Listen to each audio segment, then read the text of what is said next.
Hello and welcome back to my channel. I wanted to come on and do a quick video in a series of videos that will cover what in photography is known as the exposure triangle.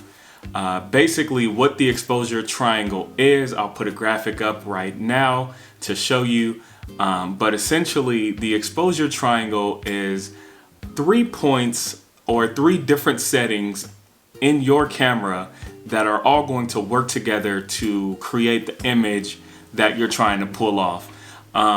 In some cases, shutter speed is going to be more important than aperture and ISO.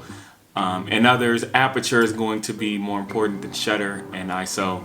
And in rare cases, ISO is going to be a factor. I don't think you'll ever lead with that, but there's a lot to uncover here, and so I'm going to do a series of videos with the goal of trying to break down each one of these three, and really just go over and try to bring some type of clarity to what this all is, and what you'll learn, what they'll teach you in photography class if you're studying photography or going for like a photography degree or what have you. So to me personally, when this entire concept was brought up in my photo classes, aperture, I kind of understood. That one I struggled with. Shutter speed made the most sense. It's, you know, it's literally how fast in time, how fast the shutter is going to be open and then closed. That part I understood. But ISO, for some reason, ISO is the one that really just, I couldn't grasp it while I was learning it and in practicality.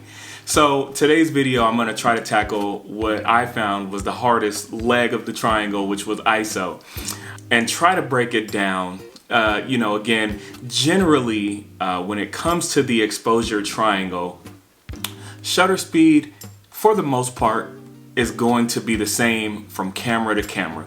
If you're shooting at, let's just say 1/125, that exposure at that shutter speed should be the same no matter what camera you're using. 1/125, every time it should give you the same result from camera to camera. In terms of aperture, that's going to vary from lens to lens. Some apertures may react a little bit differently. Aperture is basically just your depth of field. But for the most part, aperture is going to be the same. If you're shooting at f4, that should give you the same depth of field at f4 across, from camera to camera. However, when it comes to ISO, it's a little bit tricky. Generally, when you're dealing with ISO, it should be the same, but we all know that it's not. So I want to get into this. I want to break it all down and see if I can help clarify or just help you out in some way, and how ISO works, what it is, and then how it can vary. So the one thing that we all should understand is that ISO is artificial light brought into the image by your camera.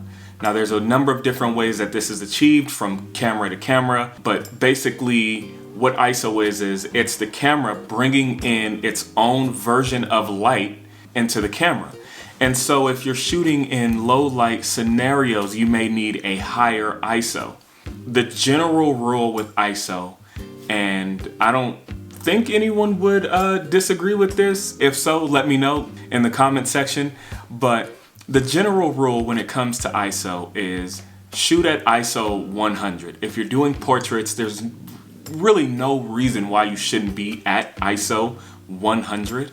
And this is critical to know and understand, because that artificial light can manifest itself as noise in your picture, creating sometimes an unusable photo that has too much noise, and sometimes maybe not enough, and then it's too dark.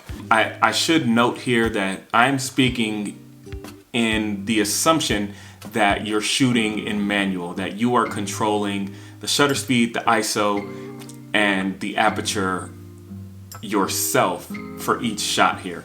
So with that said, ISO 100 is a general blanket rule across the board. However, there are certain scenarios, especially for if you're a photographer like me and you do a lot of events or you do a lot of low light photography, there are certainly times where you'll need a higher ISO. But again, it's going to vary from camera to camera. So let's say, for instance, a photo like this one that you see right here, this was shot with an ISO of 1600. Obviously there's been some posts, a little bit of editing, and ISO 1600 goes way against everything that I just told you in the beginning here, but I can pull that off because I know that with the particular camera that this was shot on, ISO of 1600 is going to give me enough light to achieve the look that I want without having to stop my shutter speed down too far to get any camera shake or anything, and then also without having to have a very, very wide open depth of wide open aperture, thus making my window for focus very small and potentially missing, especially in a scenario where there's stuff going on, you don't have a lot of opportunity. It's literally approach the subject, hey, you guys want to take a picture? Okay, great. Boom, happens in that instant. Maybe time for one more, and then they go their way, I go mine, and finish covering the event or whatever it is. So when it comes to ISO, again, just remember, the higher the ISO, the brighter the picture is going to be. If you can't get the shot done at 100, slightly bump it up, but first see if it's possible for you to take the aperture down, meaning make the aperture a lower number, or bring your shutter speed down incrementally. Another thing to say about ISO, generally, if you have a full frame camera, generally ISO is going to react better on full frame because you're basically dispersing that artificial light over a full frame sensor rather than packing it all into a smaller crop sensor. That I will also do a video on the difference between full frame and crop sensors. Today, with where cameras are today, honestly, it's not that big of a deal as it was maybe say 5-10 years ago.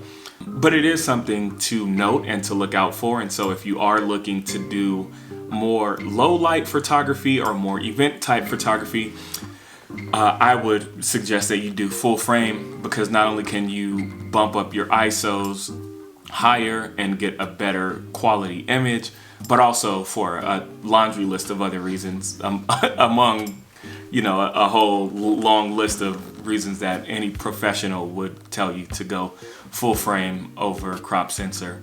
So to recap, ISO is a very crucial part of the exposure triangle. It is artificial light being pumped into your image by your camera. The higher the ISO, the brighter that photo is going to be. ISO 100 if you're doing portraits or photos outdoors is a general rule because that's going to give you the least amount of noise and artificial light in your photo, which is going to ultimately result in a better quality image. And lastly, know your camera. You have to know what your ISO limits on your camera is and what's still workable for you. If it's absolutely necessary that you go past ISO 800 or what have you, then do that, or 1250 or what have you, do that, but understand where your camera's limits are, because the last thing you want to do is go off using ISO 1600 in a low light scenario. Now your photo is way too noisy and grainy and unusable, and then you're out. You missed the shot. So I really hope this video helped at least to explain a little more what ISO was for you. If you found this video in any way helpful, don't forget to give it a thumbs up. Feel free to subscribe to my channel. And like I said, stay tuned, because this is just one of a series of videos where I'm going to cover the other two parts of the exposure triangle, which is ISO, shutter speed, and aperture.